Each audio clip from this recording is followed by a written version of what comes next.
आदरणीय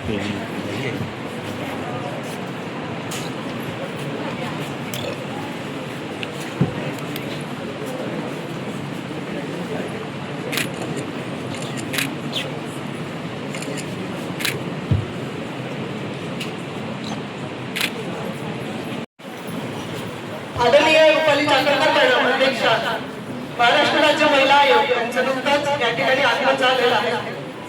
सगळ्यांना विनंती करते की एकदा जोरदार ताळ्याने मॅडमचं स्वागत करावं।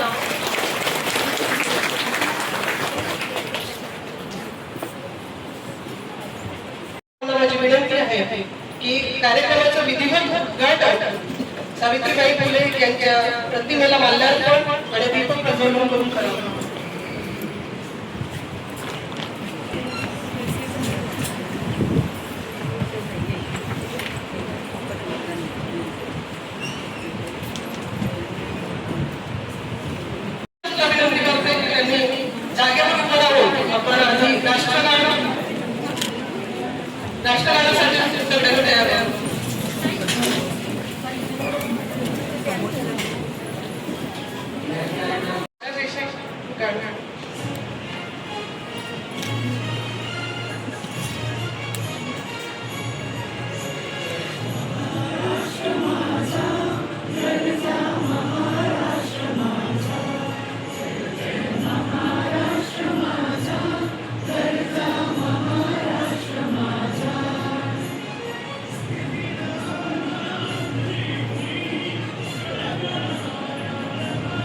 महिला आयोगाचं मुख्य कार्यालय मुंबई बांद्रा येथे आहे आणि ग्रामीण भागातल्या वाड्या वस्त्या आणि पाड्यांवरच्या महिला भगिनींना मुंबईला त्यांची तक्रार घेऊन येणं हे आर्थिकदृष्ट्या सुद्धा आणि माहितीचा अभाव असल्यामुळे शक्य होत नाही।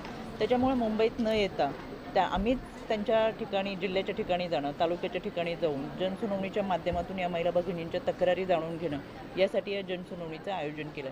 काल मी वर्धा येथे होते, आज आपल्या गोंदियामध्ये आहे, उद्या नागपूरला आमची जनसुनावणी आहे। महाराष्ट्राच्या प्रत्येक जिल्ह्यामध्ये जात तिथल्या तक्रारदार महिलांच्या तक्रारी ऐकून घेणं आणि त्याच्यावरती कारवाई करत त्या पद्धतीचं नियोजन करून महिला भगिनींना जागच्या जागेवर न्याय देणं, यामुळे खऱ्या अर्थानं आयोग आपल्याद्वारे हा उपक्रम आम्ही राबवलेला आहे। आपण पाहताय आमच्याकडे 3 पॅनल तिकडे केलेले आहेत, हा आमचा एक पॅनल आहे। या पॅनलच्या माध्यमातून आम्ही स्वतः सगळ्या पॅनलवरती उपस्थित राहतोय। यामध्ये जिल्हाधिकारी, त्याचबरोबर पोलीस अधीक्षक आणि हे सगळे स्वतः या पॅनलवरती उपस्थित राहतात। विधी सेवा प्राधिकरण, वन स्टॉप सेंटर भरूच असेल, संरक्षण अधिकारी, हे सगळे असल्यामुळे जागच्या जागी त्या महिलेची कोणत्या विभागाची तक्रार असेल तर त्या तक्रारीचं निपटारा आम्हाला करता येणार आहे। त्याचबरोबर बालविवाह, विधवा प्रथा, ग्रामसभेच्या माध्यमातून काही ठराव मंजूर करून घेऊन त्याची अंमलबजावणी करणं, हुंडाबळीच्या विरोधात खऱ्या अर्थानं प्रक्रिया पूर्ण करणं, IC कमिटी असेल, या सगळ्यांच्या माध्यमातून प्रभावीपणे काम करणं आणि महिलांना न्याय देणं। त्याचबरोबर मोठ्या प्रमाणातल्या कौटुंबिक हिंसाचाराच्या केसेस येतात, याच्यासाठी समुपदेशनाच्या माध्यमातून काउन्सिलिंग करून ते कुटुंब एकत्र जोडणं आणि त्या महिलेला कोणत्याही पद्धतीच्या अन्याय अत्याचाराला सामोरं न जाता खऱ्या अर्थानं तिला सुद्धा जगण्याचा अधिकार आहे, हा सुरक्षित जगण्याचा अधिकार तिला मिळावा, यासाठीची जनजागृती मोठ्या प्रमाणात करणं, यासाठी या जनसुनावणीचं आयोजन केलेलं आहे। या जनसुनावणीच्या आयोजनामध्ये आपण पाहतोय, खरं तर मी या सगळ्यांची दिलगिरी व्यक्त केली की इतक्या मोठ्या प्रमाणातला प्रतिसाद मिळेल असं आम्हाला अजिबात वाटत नव्हतं। फार मोठ्या प्रमाणातली गर्दी या ठिकाणी आहे, बसण्याची व्यवस्था ही आमची कोलमडलेली आहे, पण याचाच अर्थ की या महिला यांना न्याय हवा आहे आणि तो आमच्या विविध विभागाच्या वतीनं आमच्या विभागातून देण्याचा प्रयत्न निश्चितपणाने हा आमचा असेल।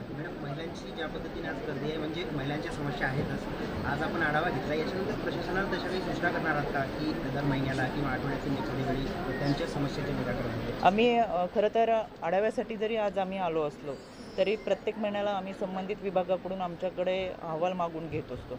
संपूर्ण महाराष्ट्रभरामधून आमच्या ऑफिसला प्रत्येक पोलीस अधीक्षक कार्यालय असेल, जिल्हाधिकारी कार्यालय असेल, यांच्या माध्यमातून हा सगळा आढावा आमच्याकडे येत असतो आणि संपूर्ण महाराष्ट्रावर आमचं लक्ष असतं।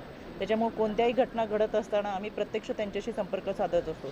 शेवटी ज्या घटना घडतात त्याच्यामध्ये ते वैयक्तिक विषय असतो, त्याच्यामुळे फार त्याचा पत्रकारांच्या किंवा माध्यमांच्या समोर जाऊन आम्हाला प्रत्येक गोष्ट ही मोकळेपणाने सांगता येत नाही किंवा आम्ही बोलू शकत नाही, गोपनीयता म्हणून आम्ही जोपासत असतो।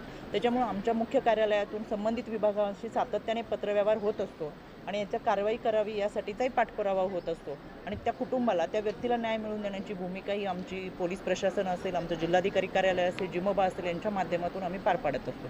त्याच्यामुळे निश्चितपणाने आमचं गोंदियाकडे लक्ष आहे आणि याच्यामध्ये ज्या ज्या काही घटना घडतात त्या घटनांमध्ये न्याय देण्याची भूमिका ही तत्परतेने करावी यासाठी आम्ही पाठपुरावा करतो. जिथे कुठे त्रुटी असतील तर ते आम्ही निश्चितपणाने भरून काढू. आमचा हा दावा नाही की आम्ही 100% बरोबर असू किंवा सगळं कामं पूर्ण केलेली असतील, पण ज्या त्रुटी आहेत त्या भरून काढणं, जिथं कमतरता आहे ती भरून काढणं आणि त्या माध्यमातून त्या विभागाला न्याय देणं ही भूमिका आम्ही निश्चितपणाने पार पडतो. राजकीय प्रश्न असा आहे याच्यावरती पॉलिटिक्स हे बरोबर आहेत ना सगळे. मी पॉलिटिक्स